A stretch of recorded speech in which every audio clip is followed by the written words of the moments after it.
The best F1 impressionist you will ever see. With the fact that we're all missing the drivers, I thought, what better than to get someone that can literally do all of them? Conor Moore. Conor, welcome. My name is Conor Moore, and I'm an impressionist for Ferrari. So I wasn't going to say straight out the bat, do a voice, because I know that's literally probably your entire life whenever you step out of your house. But Carlos Sainz, hitting it with the strong one. I always start off with the best. Yeah. The best foot forward, as they say. Yeah. No, thanks for having me, Matt. If I knew, we were just saying it, if I knew Tommy wasn't going to be here, I would have spent the last week or two practicing him so that it just wouldn't have felt as... We could have had the previous on here. Don't worry. It's all good. Tommy, I'm sure will actually be glad that you're not doing an impression of him, because I might well replace him if it's good enough. So, yeah, how are you? Welcome. And are you a big F1 fan? I have to admit that I was a fan when I was a kid. Eddie Jordan, Eddie Irvine, back in the late 90s, kind of early 2000s. And then in Ireland, it kind of just went off the airwaves then. The lads were gone, and that was it. So I didn't really watch it for years. And then how I got into this was, guess what TV show led me to this? I think it begins with D. It begins with D and ends with Ive, To Survive. I was. It was during COVID, and all my wife's mates were, and they're not really. I wouldn't consider them like overly sporty or anything. And they started talking about the Grand Prix, and I was like, "Who the hell talks about the Grand Prix? Like, what's all this Formula One talk?" And then they explained to me about Drive to Survive. So I went home that evening. We watched 3 episodes, and it literally at the end of the 3rd episode, I think it might have been the Monte Carlo episode. I just looked at my wife, and I'm like, "I'm doing this. This is like what golf was a couple of years ago." And now, like, am I a big F1 fan? I'm huge. Like, it isn't like I'm just doing it like I'm doing the voices or whatever. Like, I always tell people, like, I can't actually do a sport unless I love the sport, because then it's just like hard work. It's like I won't like, and it won't be as good because it'll be hard for me to listen to podcasts. It'll be hard for me to like follow what's going on if I'm not interested in it. So yeah, I'm an absolute manic F1 fan now. Well, this is the thing, right? It takes a lot of time for you to hone a voice and impression. It's not just the voice either. Of course, you do sketches on Instagram, Conor_sketches, if you're wondering where to find him.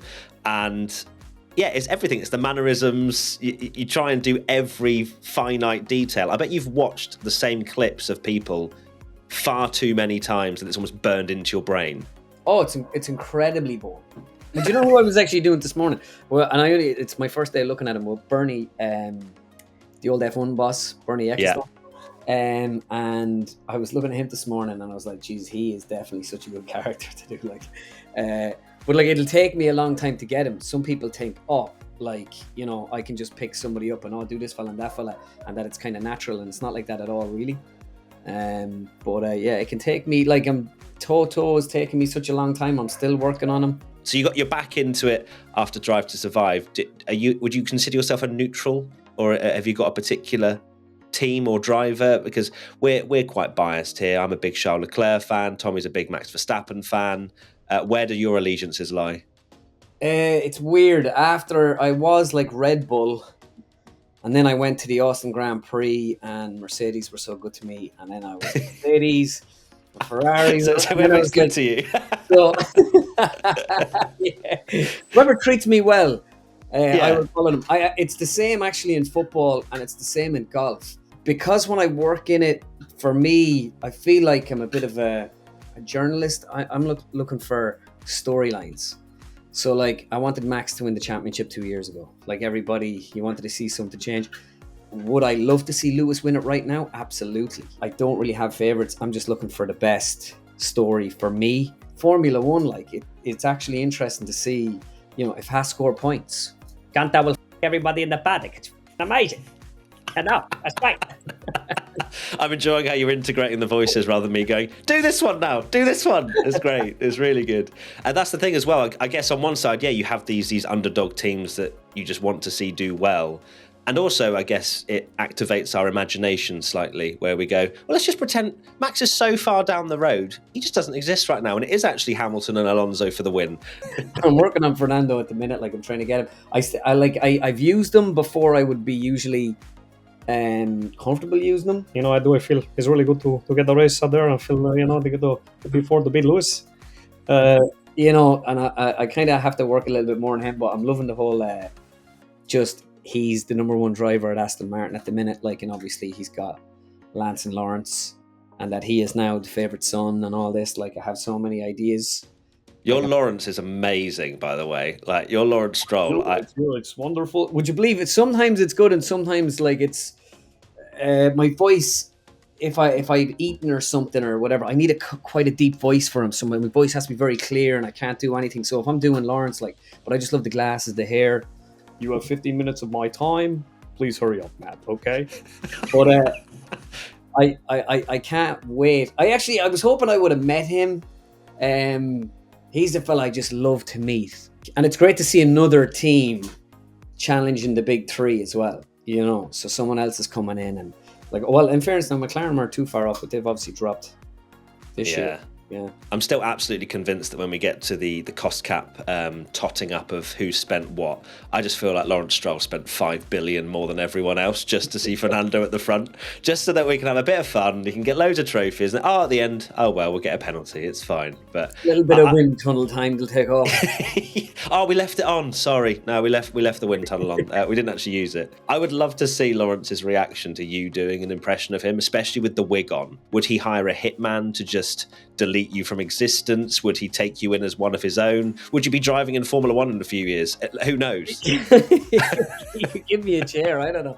Yeah, no, I don't know. There's sometimes I kind of find with some people that are very relaxed and everything else, they can be a little bit I don't know if they like that. And then the guys, the real hard asses that you think are really people you wouldn't mess with, usually from my experience, I'm obviously doing this a few years in different sports, usually them lads love it. They love a bit of really? Yeah. How is that for you, I suppose? Because you're a big football, golf fan. To then be meeting Tiger Woods or to be meeting these people that you've watched on television and of course, you're honing your craft, you love doing it. But to actually do it in front of them must be such a surreal experience. It was like Carlos as well when I met him at the Austin Grand Prix where he just came down. And I want to hear your voice. What you sound like is incredible. I think. And he was like, "Which is your favorite one to do?" I was kind of going, you. No, well, mine is definitely the funniest. It's like. It was such a good, because on the Skypad, wasn't it? They had Ant Davidson interviewing as if you were Carlos, and then because the Carlos voice is so unique and so distinct, isn't it? That how long did it take for you to master that one? Maybe 3 or 4 minutes or something like that. That was one of them. Sometimes it can just pop out, and then other times it's like the two that kind of were really fast.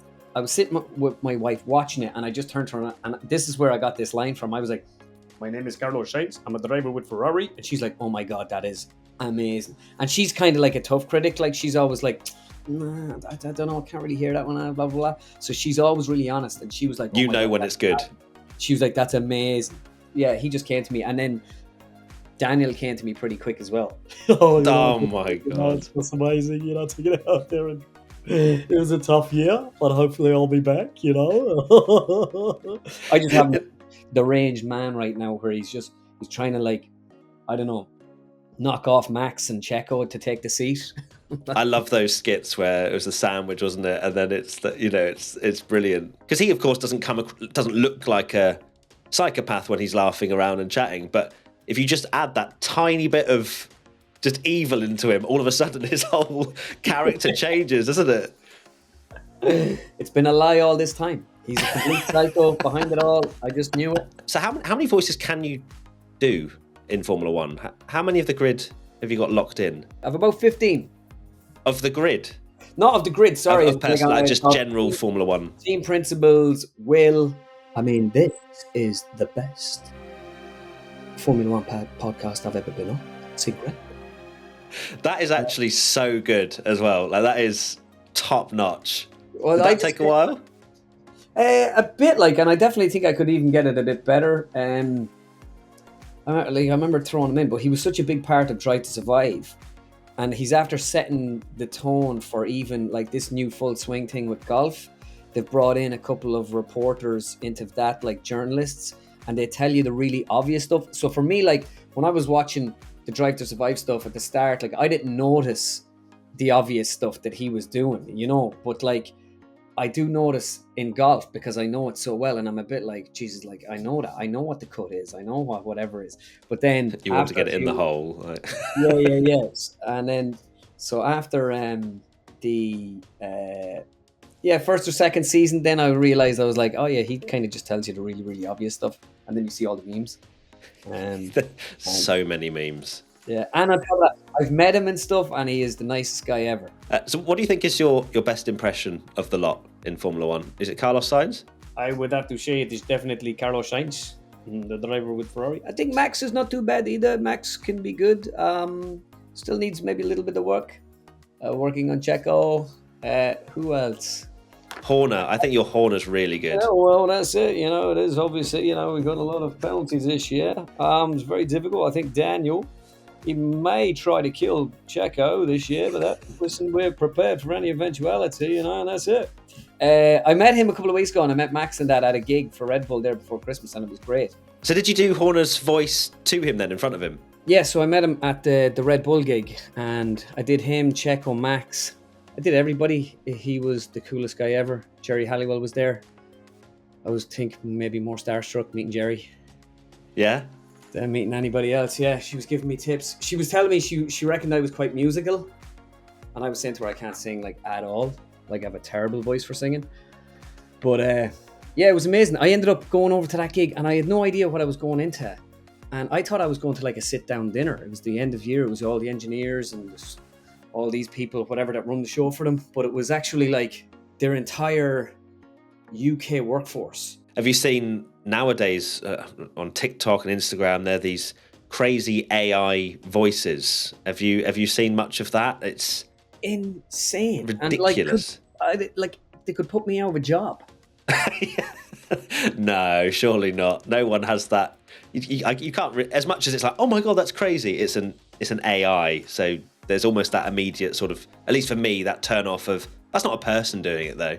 Well, I suppose, yeah. And it's like doing the faces and doing different things. It's like even that, I'm actually, me and Gary are actually kind of drawing up a bit of an animation at the minute, like to maybe do some, like a 2-minute sketch right after a race. Not it'll take us a day or two to get it out, but it could be just a brief summary of the race. You know the way F1 put out like the 7 minutes like of the race, the highlights? Yeah. 2 minutes, do the two commentators, do then the lads need to put animated like, and just have a kind of like, well, if you missed the race, here's what happened. Have you tried doing Crofty as an impression? It's lights out and away we go! Max Verstappen around the inside! It's all right. I have to still work on it. And then I did Martin Brundle there over at the Open. Martin Brundle, I did it on for Sky. I don't know if you've seen that, where I went around. That was actually my next question, was to tell me about that shoot, because it looked pretty hilarious to film. You know what? They were the coolest bunch of people. I'd rocked over. I had a problem. I was after doing 3 nights of gigging in Ireland, 3 live shows, Friday, Saturday, Sunday. And on the Sunday night in the second half of the gig, my voice was kind of going. And I was doing McGregor. And I was like, you know, it was kind of turning into Katie Taylor. I was like, you know what I'm saying? You know, I mean, McGregor's kind of like, what's up? I swear to God, I'd slap the face of the whole paddock. And all of a sudden I was standing up there. I was like, you know what I'm saying? I'll slap the face of the whole paddock.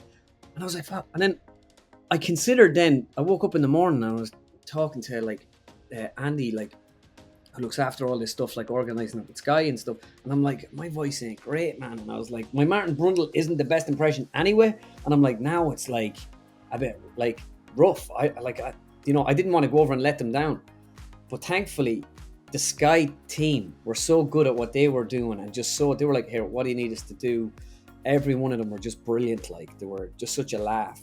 Yeah, we did it. Like my Martin, I couldn't get over how well it was received, because for me, I'm like, I didn't think it was the best impression in the world, and that's been generous to myself. So when I put it out, I was a little bit like, and I don't really read comments too often anymore. Like I'm at it too long, kind of, to be at that. So I usually throw it out and that's it. But like, if it's for somebody else and it's important, like, and I was doing it with Sky, I do look at the comments, and I was looking at them, and everybody loved it. And this one guy was like, my God, his Martin Brundle is And usually you're like, oh, he's a troll. But I was looking at that going, that guy's spot on. It was you kind of like sleep typing. You're just telling yourself that.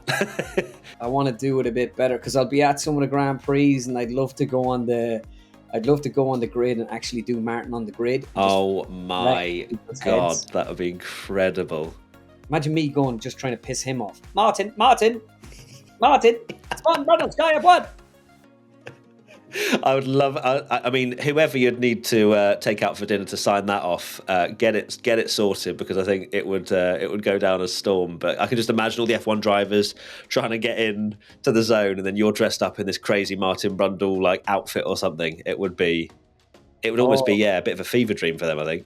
Oh yeah, no, it'd be a great one. I just want to make sure I work on the impression a bit more. I was like I'm at Monaco, for the Grand Prix. Yeah, it's next month, the end of next month. So I can't wait for that. So which of the biggest clips have happened for you in F1? That people go, oh, you're that guy from who did the blah blah blah impression. There's not really one particular clip because all the videos have all they've all went into like 7 figures between now all the different channels and stuff.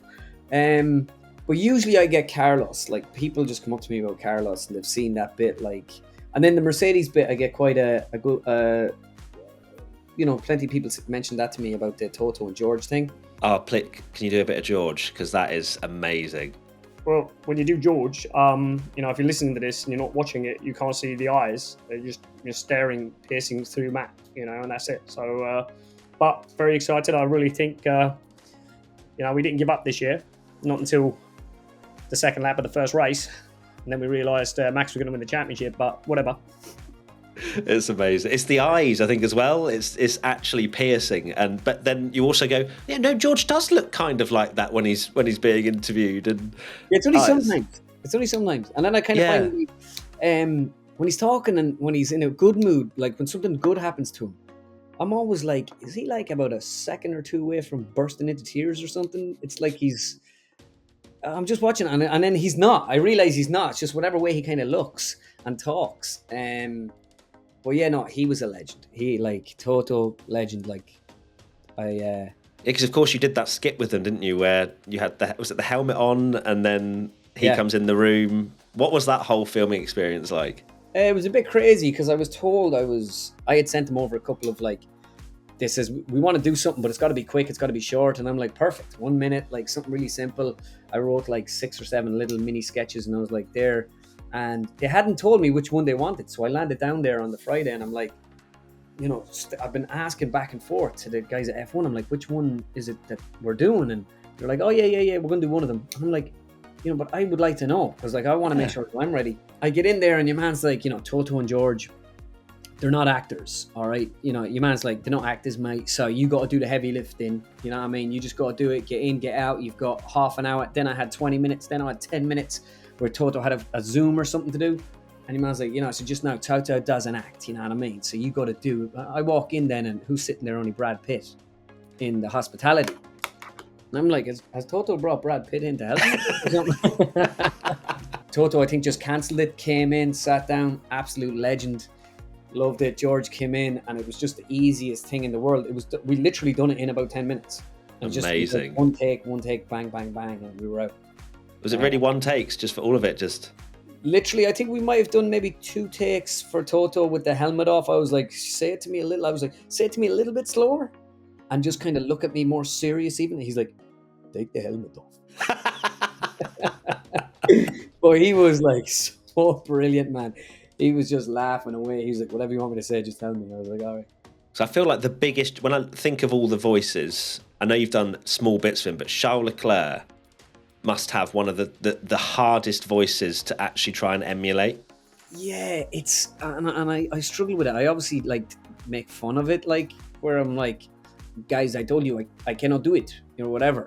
But he's got one of those strange voices that for me, when you listen to it, you're like, oh, I can easily do that one. And then you're like, oh, I can't. You're like, and then the French accent is kind of tough. It the more exaggerated it is, the better, but his isn't that strong. It's, Yeah, it's a struggle. He's another one that I kind of just have to get done. Just before we go, I want you to predict who is going to be world champion this year, although I have a feeling that your answer will be what I'm thinking. But in their voice, as if they're accepting a championship trophy or something like that. I think Hulk is gonna win the championship, and he's gonna the entire paddock when he does it. Okay. I think I would say that in Baku, I don't think it would be too stupid to just hand me the championship and let me just go from there. Because I think if you just hand me the championship, let me go home, you can have good races. The rest of them can race, and I can just go home with the championship because it's a foregone conclusion. Unless Checo tries to do something. But I think Daniel is going to try to kill Checo, so I have no problem there. That is amazing. Thank you so much, Conor. If you're wondering where to find Conor, it's Conor_sketches on social media. Are you on YouTube as well? You are, Conor? Is it Yeah, Conor Moore on YouTube. I've several different. with one N? O-R. Yeah, all one that's, N. That's, The Irish, that's how you yeah. say it. So yeah, look Conor up, and you will not be disappointed. Trust me. Thank you, Conor, for your time, and we'll catch up at some point later in the year, maybe. Definitely, man. Honored to come on. Thanks a million. Big fan. No, thanks so much. Cheers. Cheers.